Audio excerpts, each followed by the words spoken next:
Planet Earth, 10,000 years ago. For 2.5 million years, our prehistoric ancestors had been living in caves, passing the time by bashing stones together. Then suddenly, everything changed, and people began to build huge monuments all over the planet. But how and why? It's the biggest mystery in human history, but not for some people. Thousands of years ago, when our forefathers were primitive Stone Age people, some extraterrestrials visited our Earth. Extraterrestrial presence not only departed the wisdom to build the monuments, but possibly the technology to make it happen. It sounds bonkers. But could aliens have started civilization and built some of the most famous monuments on Earth?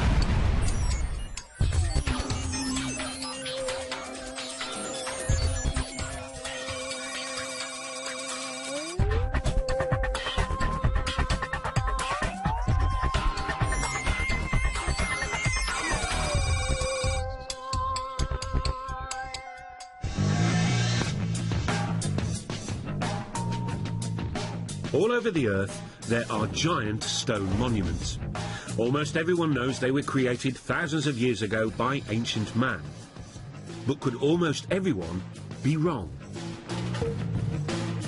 According to the official history books, buildings like the pyramids and Stonehenge are triumphs of human engineering, which mark the beginning of our human civilization. But there are a few nagging questions about them, like why they seem to appear out of the blue.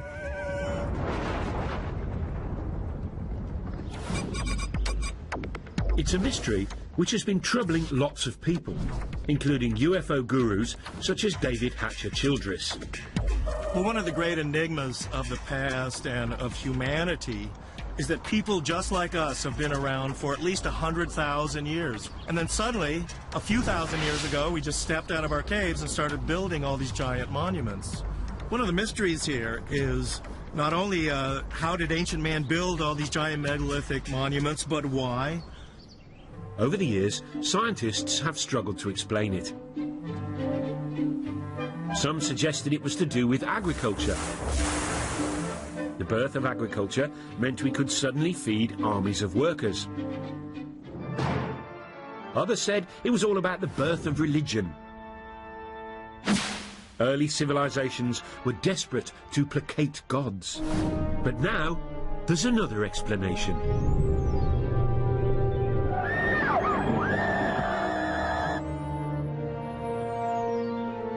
One group of people say that most of these monuments were built or designed in the distant past by aliens who visited our planet with their super advanced technology.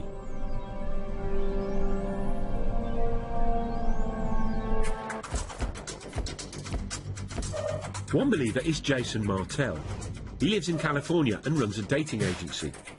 But in his spare time, he's been grappling with the biggest archaeological mystery of our time.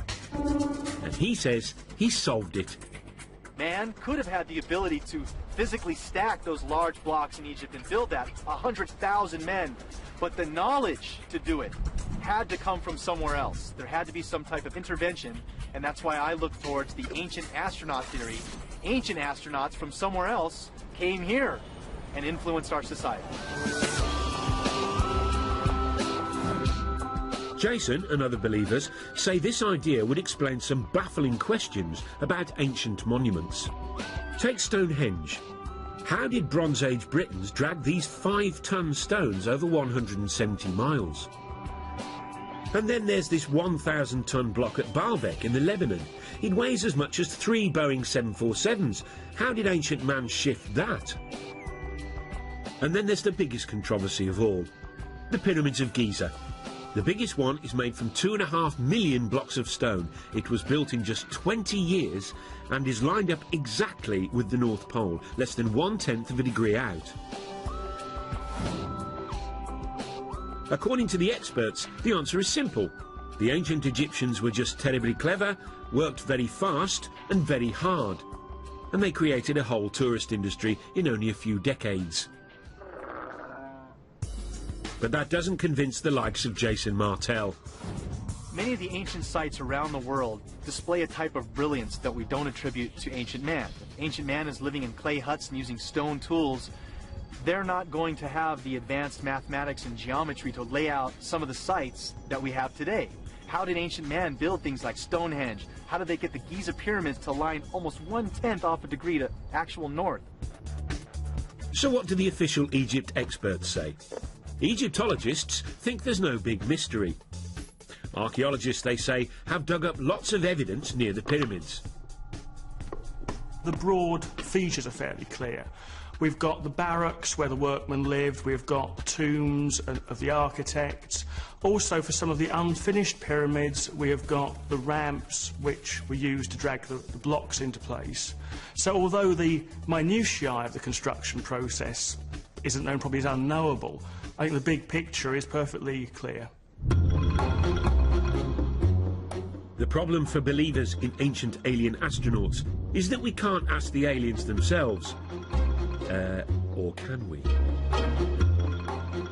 Lisa Royal Holt says that she knows that aliens built ancient monuments. That's because she is an intergalactic medium who's in direct spiritual contact with an alien called Sasha. Apparently, Sasha lives billions of miles away, but luckily, reception is crystal clear. Over to you, Lisa. Well, greetings to you. This is Sasha. It is a pleasure to be with you this day, and we are so excited that you have an interest in this subject matter. Our intentions for our interaction with Earth humans is absolutely, totally in peace, love, and joy. Thank you, Lisa. I mean, Sasha. That's very reassuring. But what about the pyramids? Who built them? In ancient days, my forefathers came to Earth. We were seeking another place to colonize. The monuments were built by extraterrestrials, usually for actual scientific purposes. OK, we'll be back with the aliens soon, so we can hear firsthand about what experiments they got up to. But first, let's meet the godfather of the ancient alien astronaut theory, the man scientists and archaeologists love to hate. Traditional archaeology don't like mysteries. They have the answer for everything. They just declare something, and the rest of the world has to believe it.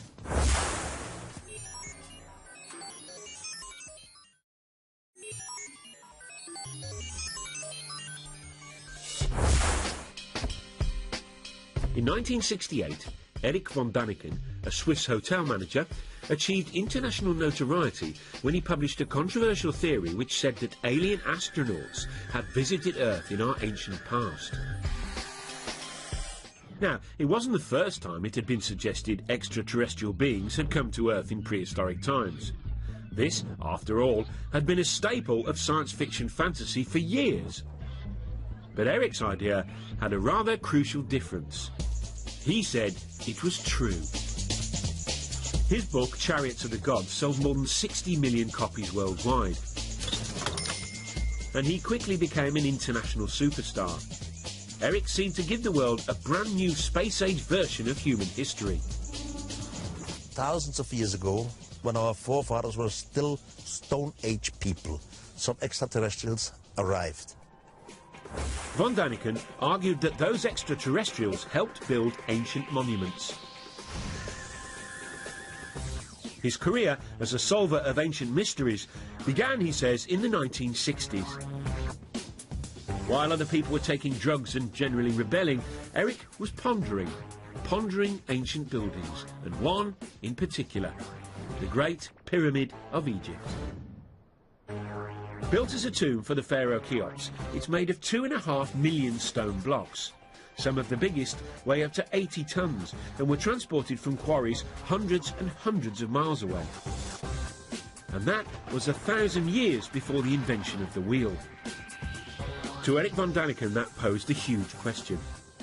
Not why the aliens didn't give us the wheel, but another big question. This is the largest man-made monument on Earth. with a height of about 450 feet and weighing 30 million tons. It's quite a piece. I mean, for a group of people or architects who came right out from Stone Age time.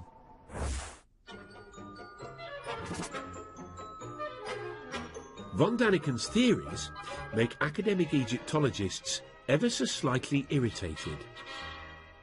Von Daniken doesn't seem to like human beings very much. He does them down, claims that people are just out of the Stone Age. Well, the Stone Age actually ended some centuries before the pyramids were built, for starters. As far as I'm concerned, Erich von Daniken is a one-man self-publicity machine. I wouldn't characterise what he does in anything like scientific work. But no matter what the experts say, Erich has stuck to his guns. I was never afraid to be ridiculed. I was never afraid that others have a complete different opinion to me. It's wonderful. It's their freedom. But I at least read most of the archaeological books, while the other side, they have no idea what Erich von Daniken says. He states that you couldn't cut granite except with laser beams. Well, it's been shown that using a copper saw, using just ordinary desert sand as an abrasive, within a week or so you can slice through a great chunk of granite. As far as the professionals are concerned, Egyptians didn't need big lasers and big UFOs to move stones. They relied on their big Egyptian muscles. The transport of blocks of stone isn't an issue. Egyptologists have actually done experiments with large numbers of people in a large block of stone, and you just pull it. Some of the blocks came from Aswan. Take the ceiling of the King's Chamber. This is from Aswan, but this is 1,000 kilometers away from here. It's not so easy. There's actually a carving in an Egyptian tomb showing them moving a huge statue. Exactly by that, simply by muscle power. So there's no mystery about how the Egyptians moved great blocks of stone. And here it is. There are no aliens in this ancient Egyptian carving of the pyramids being built, unless they're cunningly disguised as ancient Egyptians, which is probably why it doesn't appear in any of von Daniken's books. I felt I understand why people can't really grasp the fact that these things were built by the men and women who lived at that time in that country. The logic just seems irrefutable. There are some other obvious quirks in Erich's theory about the pyramids. For one thing, he says after the aliens left, humans did build some pyramids, using alien technology left behind. How did they do that? That's another mystery. He's not quite sure. He also says the pharaoh's tombs were actually a cunning attempt to copy the alien science of cryogenics, which preserves the dead in a state of suspended animation. Von Daniken was quickly dismissed as a crank, and still is. But the archaeologists don't have it all their own way, for there's one irritating little puzzle they haven't been able to solve yet. According to the scientists, the Great Pyramid was completed in just 20 years. Given there are over 2 million blocks, that means the Egyptians had to quarry, move and set a block every minute and a half of every day, 365 days a year for the whole construction period. One has to admit that the details of pyramid construction remain obscure. 2.5 million blocks in such a short time? There really must be doubts if you have a reasonable brain. Having wowed the public with his theory about pyramids, von Daniken then set out across the world to find more evidence of more alien ancient activity. These extraterrestrials have left some proof. But the question is complicated. Left what? What could they have left? And what do you know? He saw that proof everywhere. This 5,000-year-old African cave painting, for example, he says, is of a spaceman, complete with helmet. This ancient stone, he claims, shows people using telescopes. And when he climbed into this Mayan tomb in Mexico, he found what his book would later say was a carving of what seemed like an extraterrestrial traveller in his spaceship. Hunched over the controls, the alien seems to have his breathing apparatus in place, and flames are spewing out of his rocket. According to von Daniken, it's just like the liftoff at Cape Canaveral. And then he said he had the revelation which proved his idea had to be true when he visited South America and flew over the famous Nazca lines in Peru.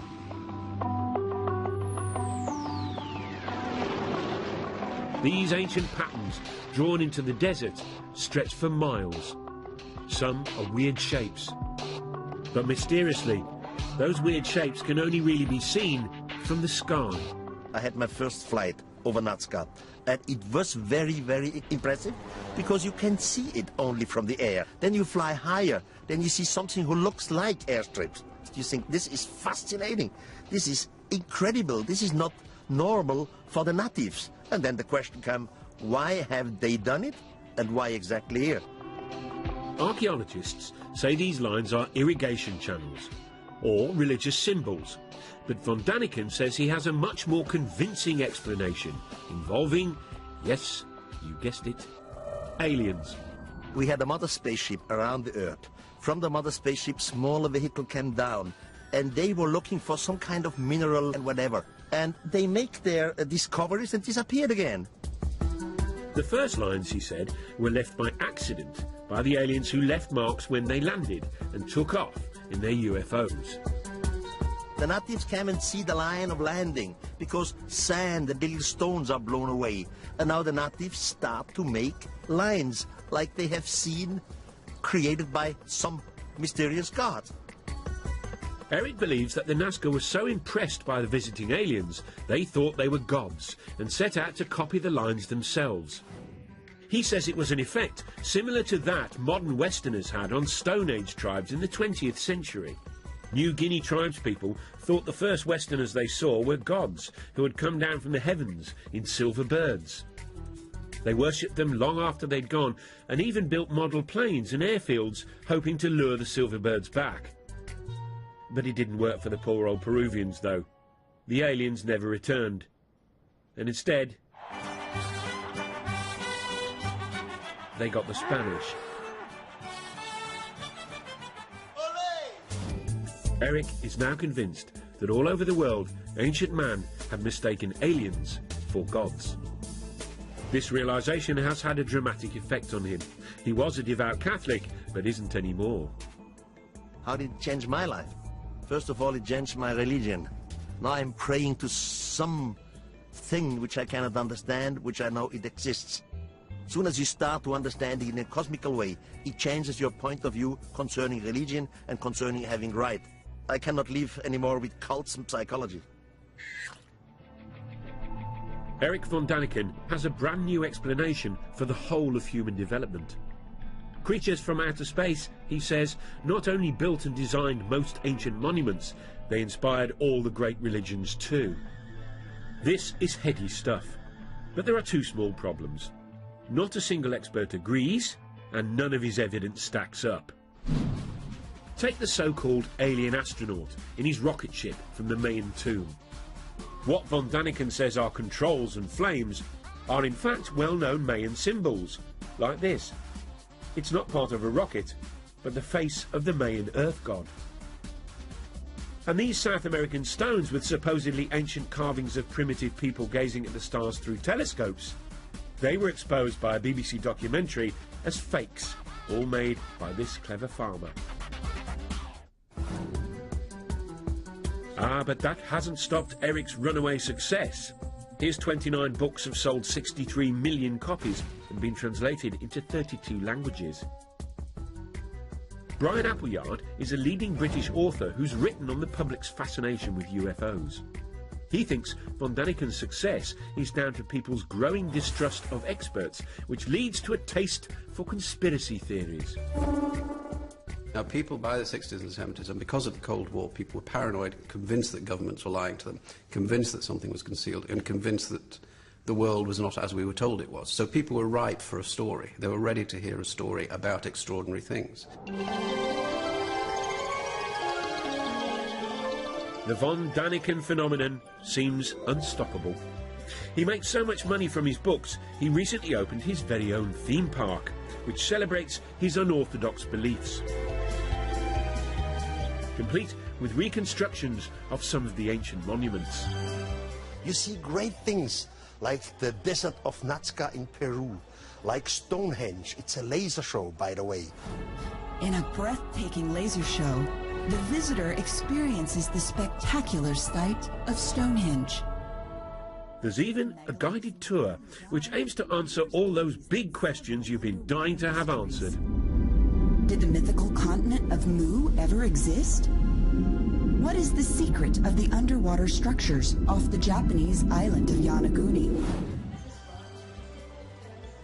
Von Daniken's success has also inspired a whole new generation of authors, including the likes of New Age writer David Hatcher Childress. People are attracted to Eric's theories, I think, because there are genuinely unexplained mysteries of the past. And we really don't have all of the answers to why mankind, supposedly a primitive mankind, would go through the tremendous effort to build many of these giant monuments. Eric von Daniken's definitely been one of the pivotal people that I've looked to grab onto the coattails of his information and really start to look at this information in a new light. But these new believers have a battle on their hands. Scientists don't care whether the mythical continent of Mu ever existed. If aliens visited the Earth, scientists want proof. I think the first thing I would say about whether the knowledge to build pyramids was given to the Egyptians by extraterrestrials is simply, where's the evidence? If you think about man's fairly limited extraterrestrial experience of going to the moon, look at the amount of space junk which has been left around simply by going there and coming back. Wouldn't you have thought that if spacemen had been to Egypt and had been teaching the people how to do these things, there'd be at least the odds of leftover broken plastic somewhere? The believers, though, say they've found some evidence, although whether it's very convincing is a whole different question. According to them, aliens did leave some space-age technology behind. This 2,000-year-old pottery jar, for example. It was discovered in Baghdad in 1938. Inside it were copper and iron rods, similar to a modern battery. Back in California, Jason Martell has built his very own replica. What we're looking at basically is just a simple clay pot formed with the clay found naturally in that region, and then using a simple copper lining and a iron metal rod down the center. This was back in their days used either a rubber or an asphalt stopper. Jason fills the pot with an acid solution, vinegar, and now he's expecting something spectacular to happen. All right, the moment of truth.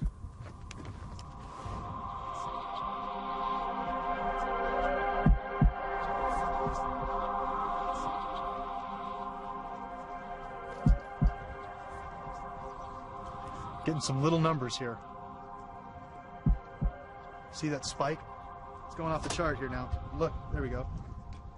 See that? Generating 4 volts right there.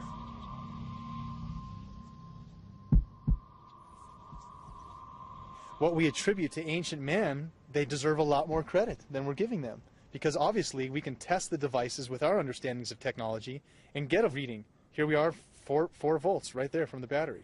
So obviously they were able to make this happen. What were they using it for? Very possibly electricity. Now, what ancient Iraqis might have done with 4 volts of electricity, nobody's sure. As for aliens, why would they need an old clay pot when they can zoom through interstellar space? If making a little pot, filling it with vinegar and sticking a bit of copper in it, and then seeing that there's some bubbles appear, is space-age technology, fine. Back at Eric's theme park, the Baghdad battery is given pride of place, alongside an object based on an Egyptian drawing which he claims was an electric light bulb. The Egyptologists, though, say it's a well-known symbol and is actually just a snake inside a flower. The spoil sports. But Eric is convinced the ancient Egyptians used electricity to light up the dark passages in their pyramids. Someone must have nicked all the wires. Now, you may have been thinking that aliens could have brought us something more useful than the odd light bulb. Well, the same thought occurred to this man. He believes they brought the technology to tap into a cosmic energy source, which they then linked to all the ancient monuments on the Earth. Funny? He doesn't look crackers.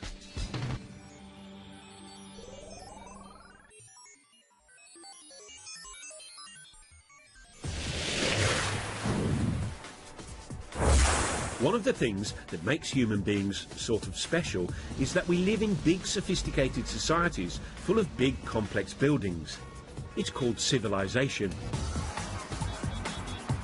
Which is why so many people positively hate the idea that the whole thing might have been kick-started by aliens. At the heart of the theory is the suggestion that extraterrestrials built the very first big buildings of all back in the ancient past. Which is all very well and good, but the believers have had a hard time explaining why the aliens did all this. Were they just trying to show off? Not according to this man. Here he is, hiding in Stonehenge.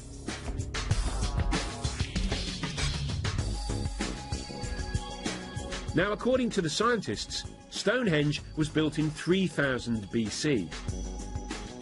The 5-ton stones were dragged 170 miles by ancient British people to celebrate the sun, it's thought. Which is all very interesting. But not quite interesting enough for David Hatcher-Childress. He says Stonehenge might instead have been a fuel stop for ancient aliens.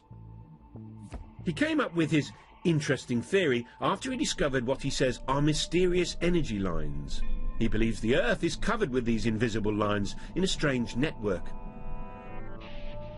If it all sounds a little unlikely, it has at least got a cool-sounding name. The World Energy Grid. The world grid is an intelligent geometric pattern of the Earth and its energies. A wave of the sunlight hits the Earth and wraps the Earth like a ball of string of energy, creating this energy grid. As you might have guessed, no scientist believes in this grid or the energy that it apparently contains. But according to Hatcher-Childress, that's just because they're too sceptical for their own good. The aliens, though, knew about the energy grid and tapped into it. How? By building ancient monuments on key intersections of the grid, obviously.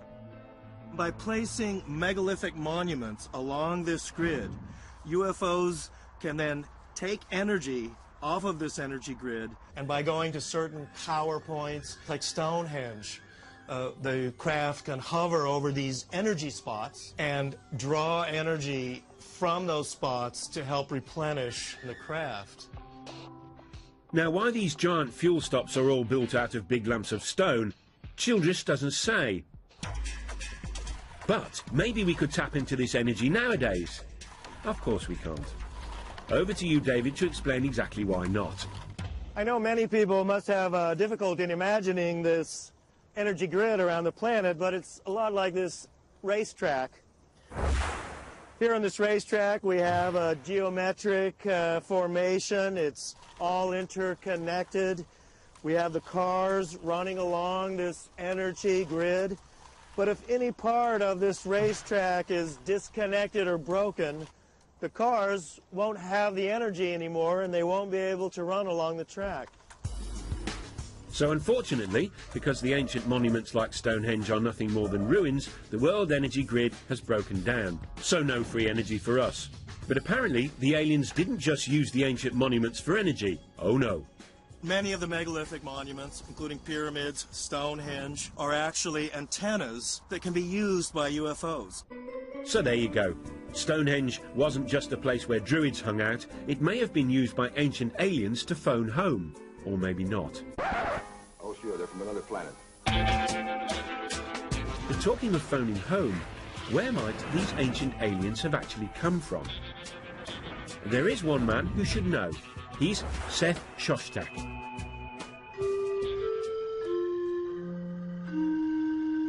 He heads up SETI, the Search for Extraterrestrial Intelligence. This is a scientific study that's been scouring the constellations for the last 20 years, listening for radio signals from alien life forms. It turns out that lots of scientists believe that life probably did arise somewhere else other than the Earth. After all, the universe contains trillions and trillions of stars. Seth Shostak has devoted his life to being the first to prove it. You know, the universe is vast. It seems that most stars have planets. There are going to be lots of other worlds that are just as nice as the Earth for life. The question is, has life arisen on those worlds? Planet X. Jason Martell is convinced aliens are from there. He says that the ancient Sumerians from Iraq believed in a 10th planet in our solar system, which modern science hasn't yet discovered. Sumerians, he says, believed that's where their gods, the Anunnaki, hung out. Again, the Anunnaki are the beings supposedly that come from Planet X, another planet within our solar system that modern science is currently trying to look for. That planet does exist. It's possible we have ancestors living on that planet. Just a minute. Ladies and gentlemen, we bring you this special radio television broadcast in order to give you the very latest information on an amazing phenomenon. It was looking good for Planet X when in July 2005 astronomers announced they had actually discovered a big blob way out beyond Pluto. They called it Planet Xena. But they've now realised it's really small and full of gas. So not likely to be the home of the Anunnaki or our ancient alien visitors. But there's one candidate for alien life that obsesses more people than any other. It's our closest neighbour, Mars. It's also the planet that's most like our own. Some scientists are convinced it has water, and for years NASA has been probing and exploring it. So far, no signs of aliens. But in 1976, they were looking for signs of tiny bacteria, when instead they found this. This photo of the plain of Cydonia contains what most astronomers are convinced are some large rocks. But to some people, they look suspiciously like this.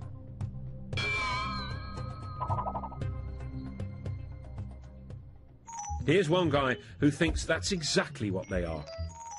Tom Van Flandern is a renegade astronomer who has his own theory about Mars and junk. You see, according to Flandern, Mars is really the moon of a planet where extraterrestrial humans first evolved, but had to leave in a bit of a hurry when it exploded.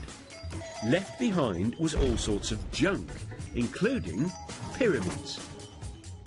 The most interesting speculation about the origin of the artifacts on Mars is that the original human race was on the parent world that has since exploded. They built things on their moon, Mars, but before the end of their civilization, which they saw coming, they transferred their species to the most nearly habitable planet, which would have been Earth. We'd sure like to get higher resolution images of this and other pyramid-shaped objects on Mars and see if they are truly pyramids. But are these really pictures of Martian pyramids, you ask?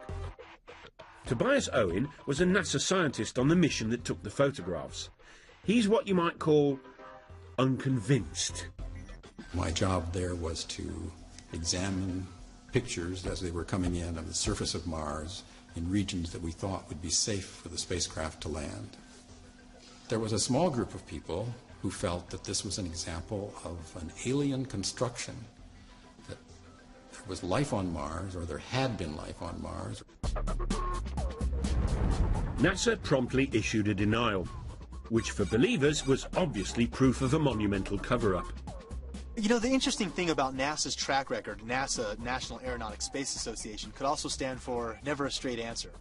In its inception in 1959 or so, NASA consulted a big think tank called the Brookings Institute, which advised NASA, if you ever find extraterrestrials, these things need to be handled cautiously. For one, society in general and religious institutions aren't quite ready to accept an extraterrestrial presence. Pyramids on Mars were spooky enough, but then things got really out of hand when NASA released another batch of photographs from the plain of Cydonia. And near the pyramid shapes was something else. A rocky outcrop that some people felt had an eerie resemblance to something familiar, something that ancient astronaut believers have long connected with aliens. Yep, that other famous tourist site in Egypt. Very interestingly enough, NASA first took an image of the face on Mars, and they labeled it head. And this photograph was quickly dismissed by NASA as a trick of light and shadow. It's not really a face on Mars, it's just a lighting angle difference. Wrong answer. Here we have a face in pyramids on Mars, a sphinx in pyramids in Egypt. There has to be a connection, a Mars-Earth connection. To the scientists, though, it was just a natural feature. This is the kind of thing that we see on the Earth in various places. There's a famous one in New Hampshire in the United States called the Old Man in the Mountain. And there's a tendency among us humans to try to see images of ourselves in nature. And here was a perfect example, but happened to be on Mars. The common sense explanation is simple. Human beings are just hardwired to recognize faces, even when faces aren't there. Over to a psychologist to explain. Faces are very important to humans from infancy. They're so important that we perceive faces even in a stimulus that is not a face. For example, this plate of eggs in front of me looks very much like a face. We can see eyebrows, two eyes, a nose, and a mouth very readily. Well, when I look at the first image that was taken of the structures on Mars, I see it very, very clearly as a face. Here's an eye, here's the bottom part of a nose, here's the outline of a face. This is a low-resolution image, and I'm quite convinced by that interpretation.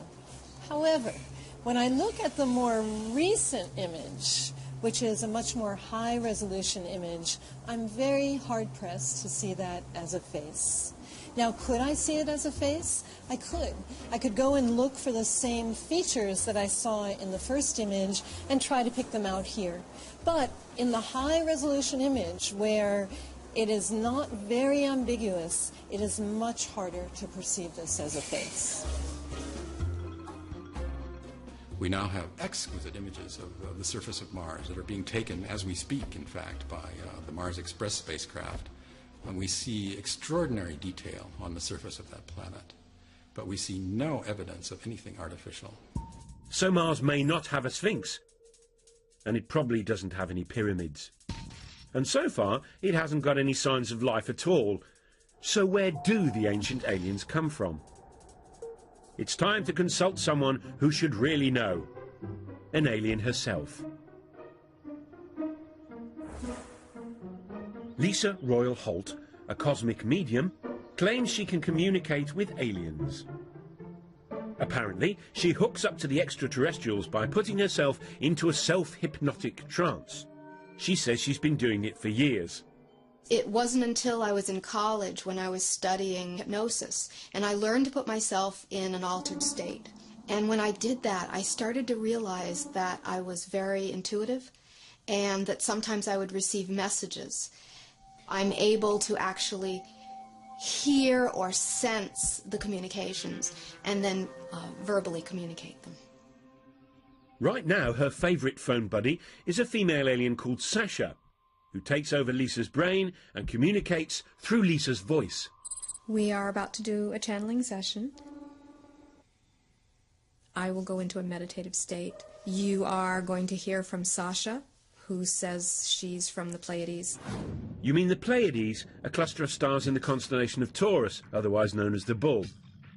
Tell us, Sasha, if it's not too personal a question, what do girls from the Pleiades look like?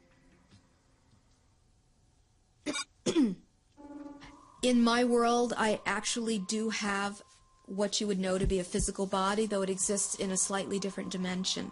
I could walk down your street and pass as a human, but you would probably look at me and feel there was something strange about me.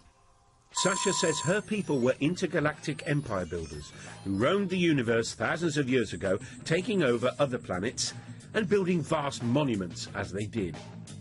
Ironically, one of their first colonies was apparently on Mars. We used some of the bases there as colonies. What has been found now on Mars represents the tip of the iceberg of what is still on Mars. But Mars was merely a stopover for Sasha's people. She says they soon turned their attention to us. My forefathers thus have been very interested in Earth for a very, very long time. It's time to find out the answer to the biggest question of all about the ancient astronauts.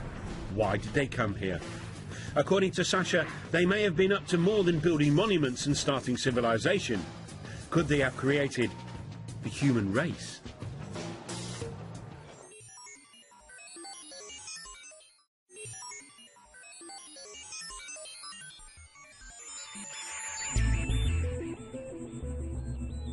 If alien astronauts really did visit us thousands of years ago, and that's rather a big if, then the obvious question is why? What is it? I don't know. Well, according to Lisa Holt, or rather her alien mate Sasha, there's a perfectly sensible answer. The aliens chanced upon our pre-human ancestors, and then started messing with our DNA, a process she calls upliftment. My sources have said that the extraterrestrial genetic projects on Earth have been going on for thousands of years.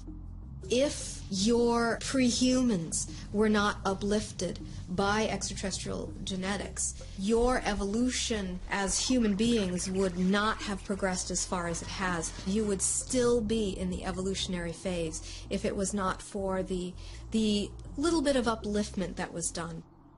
Lisa and Sasha are not the only people to believe this theory. They came here 300,000 years ago, created a primitive worker based off the Neanderthal man that was here evolving naturally, and created us. So an extraterrestrial crew comes here. They take one cell. They change the DNA code in the cell. You put it in the womb of a female of the same species. This female will give birth to a child. It's just what we would call the missing link. If the believers in ancient aliens are right, then evolution didn't gradually create humans. We were instead cooked up in the alien equivalent of a test tube. Spooky stuff. To me, that explains so much. And it also explains psychologically a sense of abandonment that the human race seems to feel. That these beings helped in our creation, but then never allowed us to remember who our parents were. Now, it all might sound like cobblers, but the notion of visiting aliens as godlike creators takes alien conspiracy ideas to their ultimate conclusion. And for author Brian Appleyard, it even hints at the role aliens now have in our culture. The idea that aliens once visited Earth and gave us this technology, this capacity, and pointed us up some progressive path, showed us the way to go, is a great idea for people to hold on to. Because one of the problems of the modern world is that people don't have anything to hold on to. And the story of ourselves we're given by science is frankly that we're nothing, it doesn't mean anything. The thing about the alien in the past is that it gives us a story. And that's fundamental to what people need to believe about themselves. Whatever comfort the idea that aliens visited us in the past gives some people, chances are it never happened.